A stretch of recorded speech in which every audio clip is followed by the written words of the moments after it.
అర్జున్ కృష్ణార్జునులే నరనారాయణులు అవుతారు. వారిద్దరికీ నమస్కారం.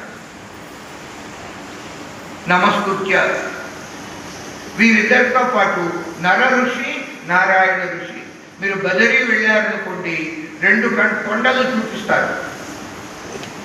అయ్యా ఇది నారాయణ అద్రి, అద్రి అంటే కొండ, ఇది నారాయణాద్రి అండి, ఇది నర అద్రి. 2 కొండలు ఉన్నాయి అక్కడ. కొండల రూపంగా ఇప్పటికీ ఉన్నారు నర నారాయణుడు, తపస్సు చేసుకుంటూ ఉంటారు. సరే విగ్రహ రూపంగా, సరే పర్వత రూపంగా ఉన్నారు అక్కడ. నరపర్వతం, నారాయణ పర్వతం. ఎప్పుడైనా వెళ్తే చూసి అడిగి మరీ చూసి రండి, తెలియకపోతే అలా వచ్చేస్తాం మనం. బదరీలో కూడా 2 సప్తాహాలు జరిగారు పరమాత్మ అనుగ్రహం. అందువల్ల నరనారాయణులకి నమస్కారం. 3 దేవీ సరస్వతి, సరస్వతికి నమస్కారం. ఎందుకంటే వాక్కు. ఇక్కడ సరస్వతి బ్రహ్మ విద్య, నారాయణుడు పరబ్రహ్మ, నరుడు జీవుడు, సాధకుడు, ముముక్షుడు. సరస్వతీదేవి బ్రహ్మ విద్య, దేవి సరస్వతి. తర్వాత వ్యాసం, వ్యాసుల వారికి నమస్కారం.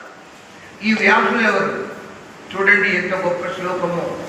వేదాంత ప్రమేయం అంతా వచ్చేసింది ఈ శ్లోకంలో. పరబ్రహ్మ నారాయణ, జీవుడు మనం నరుడు, బ్రహ్మ విద్య సరస్వతీదేవి.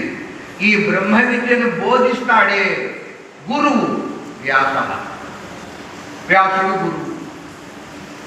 ఈ 5 నర నారాయణ సరస్వతి వ్యాస, 4.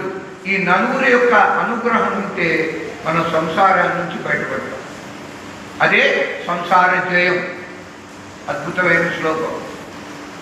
ఇలా శ్లోక తాత్పర్యం గుర్తుపెట్టుకోవాలి. ఒకసారి విన్న తర్వాత ఈ శ్లోకం ఇంత గొప్పది అన్నటువంటి ఆ తాత్పర్యం, భావం అది మనసులో ఉండిపోవాలి.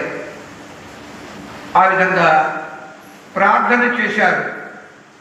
ప్రార్థన చేసిన తర్వాత సూతుడు కథని మొదలుపెట్టిపోతున్నారు. నైమిషారణ్యం అలా మనం ప్రారంభించుకున్నాం. వారు అడిగారు, మహాప్రసిద్ధం భారతంలో విదురుని చేత కూడా చెప్పించాడు పరమాత్మ దుర్యోధనునికి. భగవంతుడు ఏమన్నాడు, అరే దుర్యోధన, నువ్వేదో కర్ణుని బలం చూసుకుని నేను యుద్ధంలో గెలుస్తాను అని నువ్వు భావిస్తున్నావు, కలలు కంటున్నావు. కర్ణుడు, అలాంటి కర్ణుడు ఒకడు కాదు, 1000 మంది కర్ణులు ఉన్నా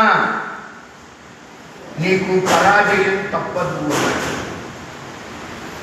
అలుగుటయే ఎరుంగని మహామహితాత్ముడు, అజాత శత్రువే అలిగిన నాడు. సాగరములన్నీయు ఏకము కాకపోవు, కర్ణులు 10,000 అని నొత్తురు చత్తురు రాజరాజ. నా పలుకుల విశ్వసింపు. జగన్నుత లోకుల కావు మెల్లరన్ పరమాత్మ చెప్పిన మాట ఇది. తిరుపతి వెంకట కౌల రాయబారంలో పద్యం. అందువల్ల వినలేదు. విదురుడు చెప్పాడు, పెడచెవిని పెట్టాడు దుర్యోధనుడు. యుద్ధం చెయ్యనిదే నేను రాజ్యం ఇవ్వనన్నాడు. విదురుడు మంచి చెబుతుంటే సహించలేకపోయాడు దుర్యోధనుడు. దానికి వరుసకు ఏమవుతాడు, పిన్న తండ్రి అవుతాడు, బాబాయ్. ఈయన మన తిండి తింటూ పాండవుల పక్షంలో మాట్లాడేవాడు ఈ దుర్మార్గుడు. వీళ్ళని సభలోకి ఎందుకు రప్పించారు? గెంటెయ్యండి అన్నాడు. గెంటిపారేయండి వీడిని. అంత క్రూరంగా, భయంకరంగా, నిర్దాక్షిణ్యంగా పలికాడు దుర్యోధనుడు.